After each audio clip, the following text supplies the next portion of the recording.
कुछ महीने की ब्रेक के बाद देश भर में कोरोना के केस फिर से बढ़ने लगे हैं। लगातार पिछले कई दिनों से कोरोना के केस में बढ़ोतरी हो रही है। कहीं आप इस कोरोना की चपेट में ना आ जाएं, इसलिए हर दिन आपको कोरोना की जानकारी शेयर करता हूं। लेकिन दिल्ली, यूपी, उत्तराखंड जैसे राज्य हैं जहां कोरोना एक बार फिर से डराने लगा है। कई राज्यों में कोरोना की रफ्तार को देखते हुए गाइडलाइंस भी जारी किया गया है। तो किस राज्य में कितने केस हैं, ये आपको बताते हैं। कोरोना वायरस फिर से हाहाकार मचा सकता है, ऐसी आशंका इसलिए जताई जा रही है क्योंकि कोरोना के मामले एक बार फिर से तेजी से बढ़ रहे हैं। 6 महीने बाद लगातार दूसरे दिन 3,000 से ज्यादा कोविड-19 के नए केस दर्ज किए गए। वहीं कोरोना वायरस के एक्टिव मामलों की संख्या 15,000 से ज्यादा हो गई है। पिछले 24 घंटे में कोरोना वायरस के नए 3,095 केस रजिस्टर्ड हुए। वहीं इस दौरान वायरस के कारण 2 लोगों की मौत हो गई, एक मरीज की गोवा में और दूसरा गुजरात में। इसके अलावा 1,390 लोग पिछले एक दिन में रिकवर भी हुए हैं, यानी ठीक हुए। सरकार लोगों से कोविड-19 प्रोटोकॉल का पालन करने की अपील भी कर रही है कि आप इसका पालन करें। जिन 6 राज्यों ने कोरोना वायरस में ज्यादा स्पीड पकड़ी है उसमें दिल्ली, महाराष्ट्र, केरल, कर्नाटक, गुजरात, तमिलनाडु और तेलंगाना है, जिसमें सबसे ज्यादा तेजी से कोरोना के केस बढ़ रहे हैं। दिल्ली में पिछले 24 घंटे में 295 नए मामले सामने आए, जहां पॉजिटिविटी रेट 12.48% पहुंच गया। केरल में गुरुवार को 795 तो महाराष्ट्र में 700 केस सामने आए। महाराष्ट्र में पिछले 5 महीने बाद इतने केस मिले हैं। गुजरात में 381 मामले मिले हैं।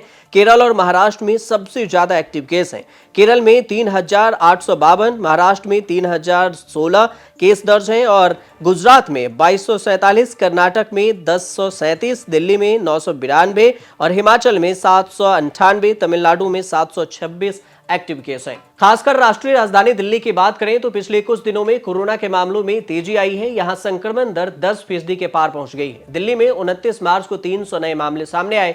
30 मार्च को 295 केस। मरीजों की संख्या कम होने के साथ संक्रमण दर 13.89% से कम होकर 12.48 पर पहुंच गई। पिछले 24 घंटे में 169 मरीज ठीक हुए। इसमें 637 कोरोना एक्टिव मामले हैं, जिसमें 62 अस्पताल में हैं और 6 मरीज वेंटिलेटर सपोर्ट पर हैं। दिल्ली जैसे शहरों में इतने केस डराने वाली है। हालांकि इस बीच दिल्ली सरकार ने किसी भी स्थिति से निपटने का दावा किया है। दिल्ली के स्वास्थ्य मंत्री सौरभ भारद्वाज ने कोरोना, इन्फ्लुएंजा और फ्लू के लक्षण दिखने पर लोगों को मास्क लगाने की सलाह दी है। कोरोना के बढ़ते मामलों के बीच मुख्यमंत्री अरविंद केजरीवाल भी स्वास्थ्य विभाग के साथ बैठक में लगे हैं। उधर यूपी में कोरोना के बढ़ते मामलों को देखते हुए योगी सरकार ने सभी फ्रंटलाइन वर्कर्स और अस्पतालों, सरकारी या निजी अस्पताल को सतर्क रहने को कहा है।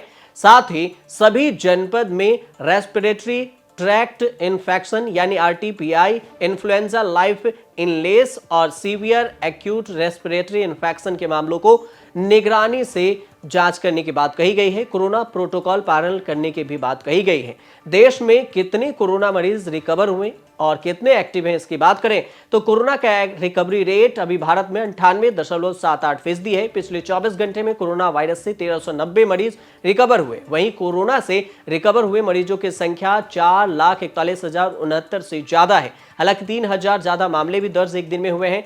भारत में अब 92.15 करोड़ अभी तक कोरोना वायरस के टेस्ट हो चुके हैं। डेली पॉजिटिविटी रेट 2.61% है और वीकली 1.91% पहुंच गया। लेकिन कोरोना के बढ़ते मामलों के पीछे कोरोना का नया वेरिएंट XBB.1.16 को बताया जा रहा है।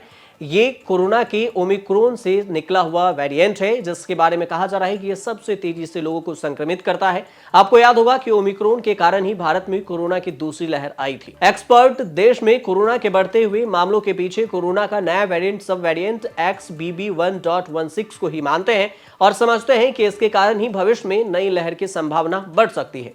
गुरुग्राम के CK बिरला हॉस्पिटल के क्रिटिकल केयर एंड पल्मोनोलॉजी के हेड डॉक्टर कुलदीप कुमार ग्रोवर ने हाल ही में कोविड मामलों की उछाल को देखते हुए कहा कि कोरोना के नए वेरिएंट के लक्षण पहले की तरह हैं। कोई भी नया लक्षण सामने नहीं आया है। मौसम बदलने के कारण फ्लू के मामलों में भी वृद्धि हुई है, जिसके कारण लक्षण कोरोना जैसे ही होने लगते हैं, लेकिन इससे घबराएं नहीं। अंत में आपको बताते हैं कि कोरोना ने पिछले 6 महीने का रिकॉर्ड तोड़ दिया है। एक्टिव केस 15,000 से ज्यादा पहुंच गया है। इसलिए अगर कोरोना के कोई भी लक्षण आप में दिखे तो आप तुरंत टेस्ट करवाएं और घर से बाहर निकलते समय मास्क जरूर लगाएं। एक बात जरूर याद रखें कि अगर सिर्फ मास्क से आपकी जान बचती है तो मास्क लगाने में कोई बुराई नहीं है, शर्माएं नहीं। और अब वैक्सीन नहीं लगाए हैं तो वैक्सीन जरूर लगाएं और खुद को सुरक्षित रखें, सतर्क रहें और अपना ख्याल रखें। आप देखते रहिए न्यूज़ तक।